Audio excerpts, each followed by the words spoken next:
ನಾನು ಕರ್ತನೆಯೋ ಏಬೇಲನಂತೆ ಇರ್ತೇನೆ. ಏಬೇಲನ ಹಾಗೆ ನನ್ನನ್ನು ನಿನಗೆ ಕೊಡುತ್ತೇನೆ. ನನ್ನ ತನು ಮನ ಧನ ನಿನಗೆ ಒಪ್ಪಿಸಿಕೊಡುತ್ತೇನೆ. ಯೇಸುವೇ, ನಾನು ಹನೋಕನ ಹಾಗೆ ನಿನ್ನ ಜೊತೆಯಲ್ಲಿ ನಡೆಯುತ್ತೇನೆ. ನಿನ್ನನ್ನು ಬಿಟ್ಟು ನಾನು ಬಾಳಲಾರೆ. ನೀನು ನನಗೆ ಬೇಕು ಸ್ವಾಮಿ. ಯೇಸುವೇ, ನಾನು ನೋಹನ ಹಾಗೆ ನೀನು ಹೇಳಿದ ಕೆಲಸವನ್ನು ನಾನು ಮಾಡುತ್ತೇನೆ.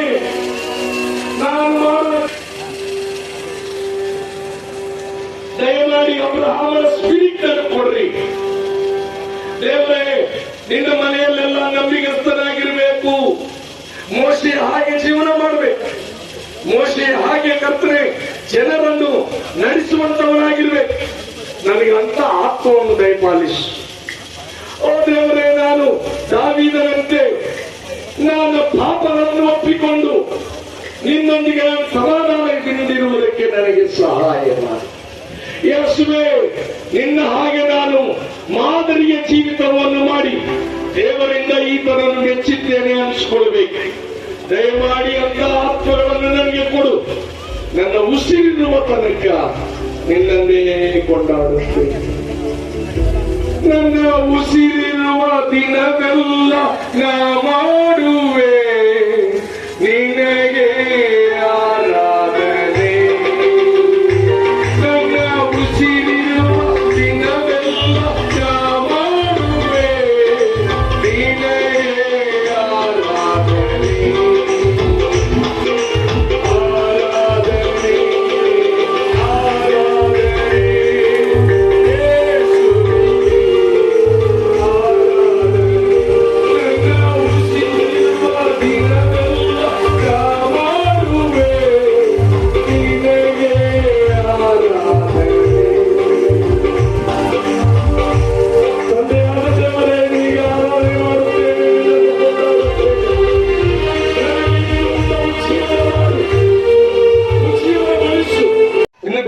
ಹೆಣ್ಮಕ್ಳು ಹೇಳ್ಬೋದಾಗಿತ್ತು, ಸಮಯ ಇಲ್ಲ. 7 ಜನ ನಿಮ್ಗೆ ಸಾಕು, ಮಾದರಿಯಾಗಿ ಇಟ್ಕೊಳ್ರಿ. ರೋಲ್ ಮಾಡಲ್ ಯಾರ್ಯಾರು? ಹೇಬೇಲನು ಕೊಡೋದ್ರಲ್ಲಿ, ಹನೋಕನು ನಡೆಯೋದ್ರಲ್ಲಿ, ನೋಹನು ಕೆಲಸ ಮಾಡೋದ್ರಲ್ಲಿ. ಇನ್ಯಾರು? ನೆಕ್ಸ್ಟ್ ಅಬ್ರಹಾಮನು, 5ನೇವನು ಮೋಶೆ, ದೇವರ ಮನೆಯಲ್ಲಿ ನಂಬಿಕೆಸ್ತನು, ಸಾತ್ವಿಕನು, ನೀತಿವಂತನು. 6ನೇದು ದಾವೀದನು. ಪಾಪ ಒಪ್ಪಿಕೊಂಡು ದೇವರಿಗೆ ಹೇಬೇಲನನ್ನು ನೋಡಿದ್ರೆ, ಅಂದ್ರೆ ಕಾಯಿನನು ಹೇಬೇಲನು ಅಣ್ಣ ತಮ್ಮಂದಿರು.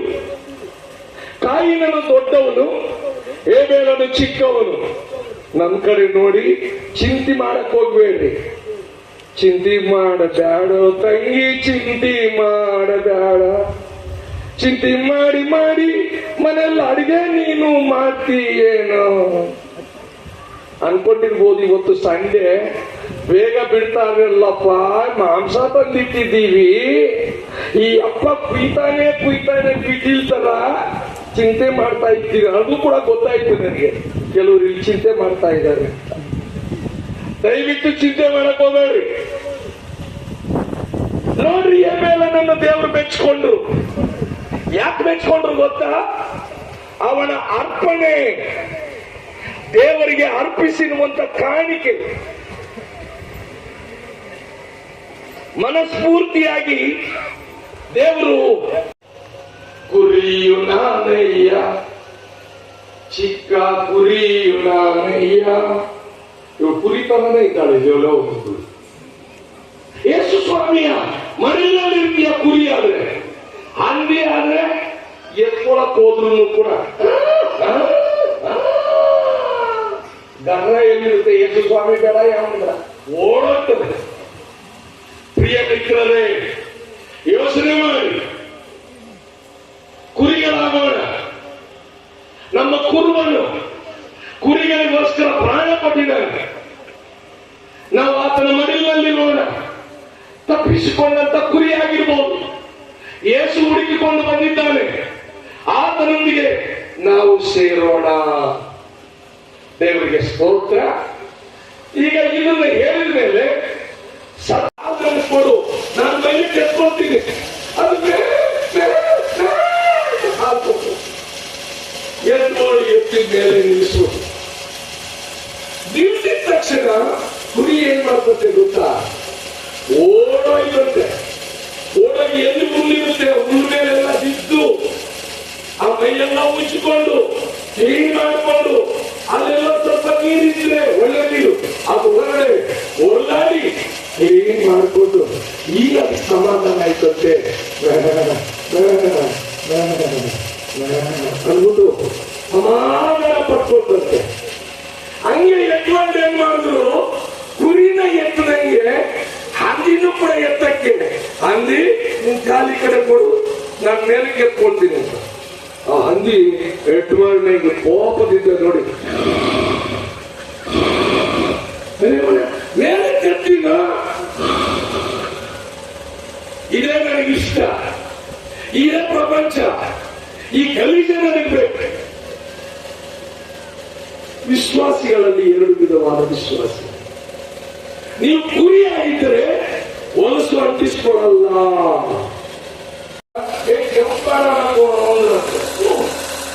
ಜಂಪ್ ಅಂದ್ಬಿಟ್ಟು 1 2 3 ಜಂಪ್ ಆಗ್ಬೋದು. ಅದು ಆ ದರಕ್ಕೆ ಸೇರಲಿಲ್ಲ.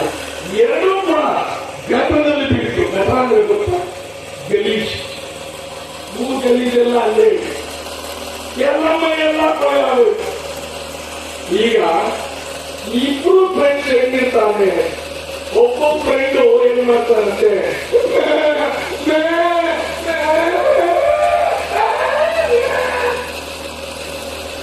ಈ ಪಿಚ್ಚೋದನ್ನ ನೋಡಿ ಅದು ಒಬ್ಬರು ಎಡ್ವರ್ಡ್ ಅನ್ನೋ ತರ ಅವರು ಹೋಗ್ತಾ ಇದ್ದಾರೆ. ಪಾಪ ಅವ್ರಿಗೇನೋ ಬಿಡಿಸ್ತಾ ಇದ್ದಾರೆ, ಎಲ್ಲೋ ಕುರಿಯ ಸೈತಾನ್ನ ಕಡೆಯವರ.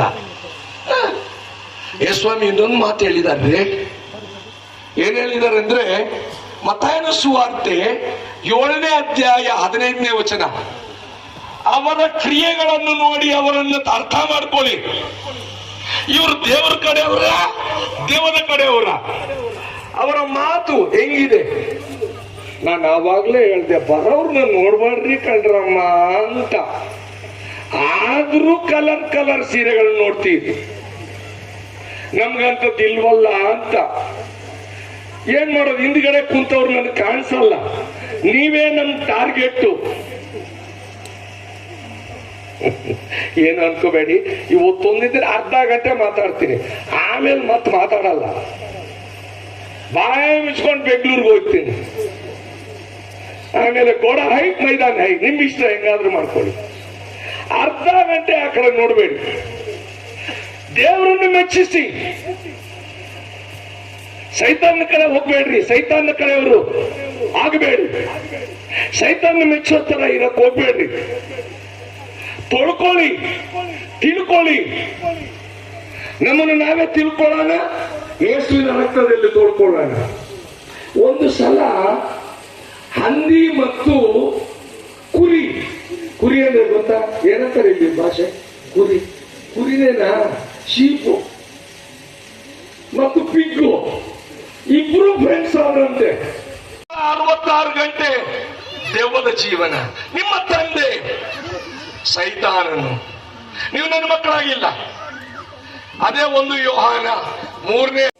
ಪ್ರಕಾಶಮಾನವಾಗ್ತೀರಿ, ಯೇಸು ಇದ್ದಂಗೆ ಇರ್ತೀರಿ, ಯೇಸುವಿನ ರೂಪ ನಿಮ್ಮಲ್ಲಿ ಬರುತ್ತೆ. ರೋಮಪತ್ರಿಕೆ 8ನೇ ಅಧ್ಯಾಯ 29-30 ವಚನಗಳು.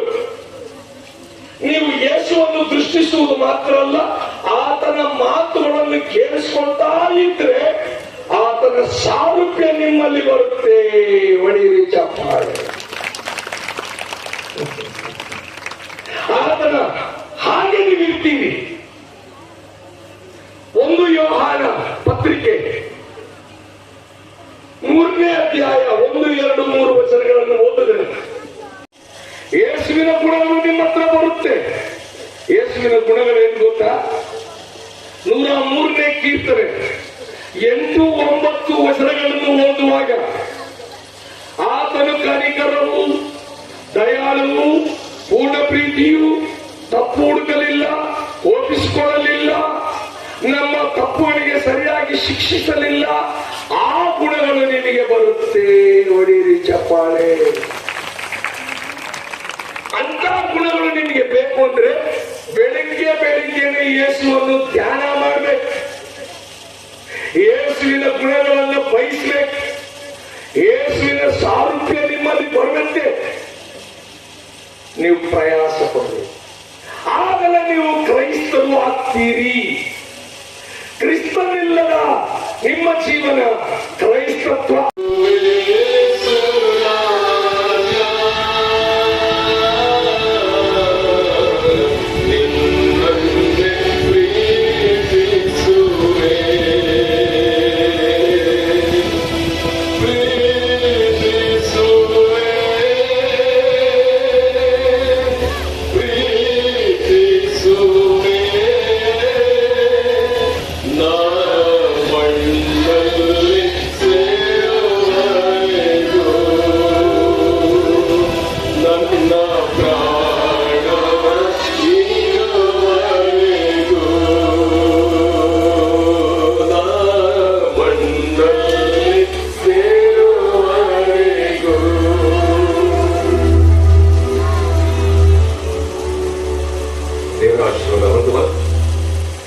ಈಗ ನಮ್ಮ ಕರ್ತನಾದ ಯೇಸು ಕ್ರಿಸ್ತನ ಕೃಪೆಯು, ತಂದೆಯಾದ ದೇವರ ಪ್ರೀತಿಯು, ಪರಿಶುದ್ಧಾತ್ಮನ ಅನ್ಯೋನ್ಯತೆ, ಐಕ್ಯತೆ ಸಹವಾಸವು ಈಗಲೂ ಯಾವಾಗ